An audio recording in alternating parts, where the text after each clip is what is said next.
tubaab yëpp daw nañ. anuñu. daw nañ. waaw Madiambal moo yee daw li ci daw Madiambal Diagne. waaw dafa taxawee état bi wala gouvernement bi ministre bu yor wàllum kaaraange biir réew mi maître Bamba Cissé xamal ñu ci communiqué daal dinañu lancer mandat d'arrêt international Madiambal def benn tuuti di wax ne avant ñu koy exécuter dina ñibbisiwaat. waaw xam nga est-ce que tey jii war nañ mën a xaar ba Madiambal di ñibbisi pour jëli ko naka la ñuy def pour extrader. xam nga mandat d'arrêt international. pour exécuter ko. il y a deux voies. la voie diplomatique wala la voie judiciaire. comme entre ñun ak France am na une coopération judiciaire. la voie judiciaire moom mooy la voie royale. naka lay demee. autorité judiciaire sénégalaise bi chargée d'exécuter le mandat d'arrêt international dafay saisir le parquet de Paris parce qu'il est à Paris jox ko mandat d'arrêt international bi moom il fait des vérifications de routine. Est-ce que le mandat d'arrêt international en question respecte na toutes les formalités d'un mandat d'arrêt? Oui. mu xool est-ce que fii nga xamante ne moom lañ koy bëgg a extrader est-ce que dafa am un acharnement politique contre lui? Ce n'est pas une infraction politique li ñu koy toppee. La preuve Madiambal Diagne ba ñu koy topp sous le régime du président Wade les journalistes yëpp dañoo génnoon di manifester pour la libération de Madiambal Diagne ñoom Pape Alé ñoom Moustapha Diop et cetera mais tey gis nga benn journaliste bu sañ a jóg ne libéré wala nañ bàyyi Madiambal Diagne. Donc ce n'est pas un acharnement politique contre lui ñu xool est-ce que dëkk bi demander son extradition dëkk boobu dafa am la peine capitale c'est-à-dire la peine de mort bu muy risquer. Ce n'est pas le cas au Sénégal ñu ne nañu xool est-ce que infraction bi nga xamante ne moom lañ koy toppee infraction boobu existé na en France effectivement existé na en France. ñu ne nañu xool est-ce que kii bi comment ça s'appelle encore ki ñuy topp dafa am une nationalité française parce que France du extrader doomam.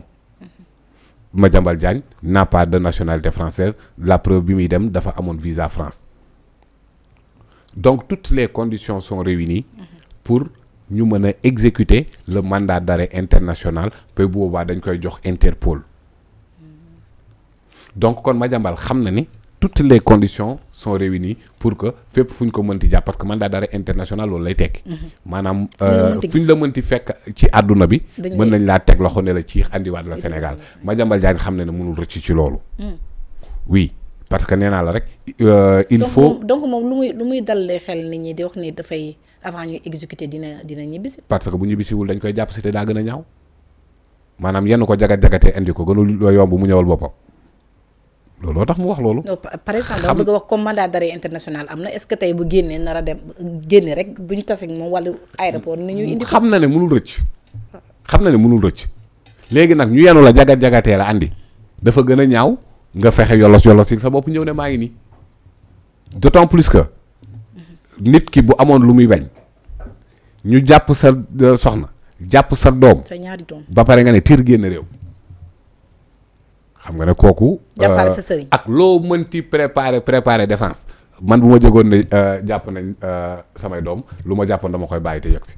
waaw mais day préparer défense am est-ce que nekkul woon. kon défense am c'est aussi compliqué que ni il faut traverser la Méditerranée pour le préparer. man gis naa Paul ñu koy défendre Paul avocat mi. benn français mi ngi si. am na William je pense. am na mais Juan Branco moo défendre Ousmane Sonko il a bravé la mer pour venir jarul woon Ousmane Sonko di dem Macky Sall am na avocat tubaab. Mame Mbaye Niang dans son truc là amoon na avocat tubaab gisoon nga ko fii muy def conférence de presse. est-ce que du papier yi kon bàyyi ko woon foofu. papier yi ñoo nekkoon ba France fa la ko doon jëli jee. ah est-ce que du foofu la ko. xanaa bu ko joxee DHL sax wala kii mu yegg si Manel da doon daw. ñu ne ko ciix mooy kooko doon waaj a daw police daw ba wër la. avion taxaw ca kaw tiim la lan lañ wax booya boo bañ a daw xam ne jàppes nañu la dellu si rek la mën a def. il n'a pas le choix bu dellu see nag bu boobaa. xam nga CENTIF def na rapport ci yow waxuñu la ne tu es coupable de quoi que ce soit. Madiambal ñëwal rek nga leeral bu dee yow tu te crois innocent nga défendre ton innocence da ngay génn dem sa yoon. mais xam na ne il sera très difficile pour lui de prouver une quelconque innocence face à cette situation là. nga teg ko fan. mais yow soxna si je ne veux pas danser plus vite que la musique mais bu affaire yi tegoo sur la table commission rétro commission xam nga luy rétro commission. maanaam dañ lay jox commission nga delloowaat ci benn pàcc ki la jox commission kon ki lay jox commission xam na ne li mu lay jox du commission est-ce que comprendre nga wax ji. rétro commission mooy une partie de la commission que tu reverses à celui qui t'avait donné la commission. kon loolu lii firnde mooy ce n'était pas une commission daf la jox pour nga joxat ko wàllam kon ay dóor la. donc te daw Madiambal dafa am impact ñi nga xam ne dañ si impacté wu ñi nga xam ne jot nañ leen wàcce même bu fekkee provisoirement la. bon wàcce provisoire je ne sais pas parce que foofu it j'ai des interrogations et des réserves. Madiambal bu dee dañu ko defal une opposition c'est-à-dire une interdiction de sortie du territoire. bu yeggee ba aéroport ñu delloo ko comme ni Mansour Faye doon def bu boobaa ñi nekkoon aéroport def nañ seen liggéey parce que éviter nañ mu génnul waa léegi mu jaari ji Gambie. donc pourquoi ñi nekk ñi nga xam ne ñooy. moom laa wax zone boobu tax moom laa wax maanaam ñañ waroon wàcce kay mooy fa mu jaar mais fa nga xamante ne jaaru fa lañ wàcce aéroport jaaru fa donc waa aéroport def nañ le nécessaire ba moom mu dellu. waaw léegi fi nga xamante ne jaaru fa foofu lañ sanctionné léegi fi mu jaar nag parce que man fi mu jaar problème la doomu Madiambal yow xàmmee woo ko man xàmmee wu ma ko. Mouhamed xàmmee wu ma ko. pourtant delloo nañ ko kooku jàpp nañ ko.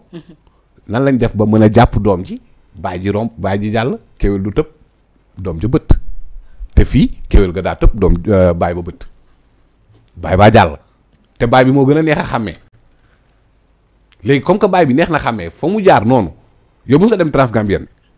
musoo faa jaar boo fa jaaree bon di nga comprendre li ma lay wax gars yi foofu dañuy laaj ndéegu maanaam nga jox leen ndékki rek jàll am na bien sûr et quelle que soit l'affaire am na complicité quelque part Binta parce que maa ngi doon wax et ce sera l'occasion sax pour man ma rectifier enfin ma éclairer benn affaire j'ai parlé d'une journaliste gambienne qui l'a aidé la journaliste en question dafa am ñuy def amalgame Fatou Touré kër Fatou ñenn ñi foog ne moom la du moom na mu doonu tee Fatou Camara noonu la doonu tee Fatou Touré journaliste gambienne la boo xamante ne waa kay dafa am ñu bëri ñu ko doon def ay message naan est-ce que du ñu yow la ñuy waxal ba mu woo ma sama xarit la maa ngi koy nuyu au passage éviter nuñu woon këram bañ demee Gambie mais du moom jegewul laalewul xamul mbir mi lu mu kooku sax elle a soutenu Pastef becs et ongles donc Pastef la gën a jege bu jotoon Madiambal moom ci boppam moo ñu koy diril ba fii moom Fatou Touré donc ce n'est pas elle xalaatul di jàppale ay Madiambal ak yu ni mel donc c'était de passage mais li ma bëgg a wax mooy entre nous et la Gambie aussi il y a une coopération judiciaire à quoi sert cette coopération judiciaire Binta bu dee à chaque fois que ñuy seet autorité sénégalaise mu jaar par la frontière gambienne dem yoon léegi nag dafa am un aspect surtout de rapidité mooy mandat d'arrêt international enfin délégation judiciaire bu ñu lancer délégation judiciaire rek automatiquement moo xam session de recherche lañ ko jox moo xam DIC lañ ko jox automatiquement dañuy def cette mesure d'opposition pour nga génn mais la plupart du temps day am opposition te opposition bi du yegseegum aéroport wala mu am opposition ci nit ñu jàpp ko def ba procédure bi jeex ba nit ki purger sa peine ba fàtte nga dem aéroport ñu ne la opposition bi mu ngi fi maanaam dañ koy yéex a dindi di ko yéex a def en même temps est-ce que comprends nga ce que je veux te dire parce que y a des gens qui disent que ni opposition bi yeggagul woon aéroport à cette époque-là je ne saurais le dire mais en tout état de cause loolu moom day faral di am alors que fi mu toll nii on est à l'ère du numérique automatiquement ni délégation judiciaire di amee automatiquement noonu la war a demee aéroport ñu tëj frontières yi pour yow automatiquement bu procédure bi jeexee ñu lever cette interdiction dafa war a génn automatiquement mais yenn saa yi ngay gis koo xamante ne day dem aéroport ñu delloo la ne la opposition dafa am te yow purgé nga sa peine ba fàtte da ngay obligé taxawaat foofu ñu woote ñu ne non kii procédure bi jeex na ñu koy soog a dindi foofu alors que dañ ko waroon a dindi bu yàgg yenn saay délégation judiciaire ñëw ñu war koo def duñ ko def ba waa ji dem ñaata nit actuellement de l'ancien régime Macky Sall la ñu war a taxaw ñu def reddition des comptes te jël nañ tangente bi ñu fi nekk de bëriwul. mi ngi noonu finalement on fera la reddition des comptes avec qui 29 milliards de Prodac. Mame Mbaye Niang war na ko leeral parce que dama koy faral di laajte genre bi nga moment bi nga xamante ne li tax Ousmane Sonko nekkul candidat. c'est cette affaire là. On a dit qu'il a diffamé. On a traité un dossier de diffamation Mame Mbaye Niang génn ne set naa setagoo de. dossier Prodac musuñu koo def procès ci Sénégal. On n'a jamais fait la reddition des comptes par rapport à ça. Il y a eu un dossier diffamation. Mais pas un dossier sur les 29 milliards de Prodac. loolu tamit c'est bien à préciser. ni ñu xam ko l'affaire des 94 milliards. ana Mamour Diallo te loolu dafa war a leer aussi. Mamour Diallo gisuñu ko. mais finalement ñi nga xamante ne ils ont des comptes à rendre man personnellement bu doon man la wax dëgg yàlla du ma génn réew mi te leeralul loolu noonu bu dee rek da nga bëgg sa der set. bu dee yow dañ laa tuumaal nga ne. bu dee li ñu lay waxal du dëgg Sénégal yëpp jot nañ ci scandale yooyu noonu on en a discuté des mois et des mois yow tey jii nii ñooñu noonu doon jeter accusation bi ci yow jot nguur gi yow yaa war a njëkk a taxaw ne na justice leeral gis nga Ousmane Sonko fi mu leen ëppee jom ëpp leen ngor moom dafa yor mbir yi. nekk le premier ministre du Sénégal bindu note au ministre de la justice ne ko liñ ma fi doon jiiñ yëpp dama bëgg mu leer. loolooy gor.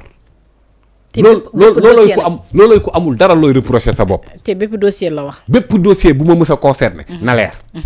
Ousmane Sonko moom moo wax lii ñoom ñi nga xamante ne bépp dossier bu leen concerné dañoo bëgg ñu leer ñooñu dañ daw génn réew mi. yow loo bëgg mu leer di nga génn réew mi. day na war de. ana Adji Sarr.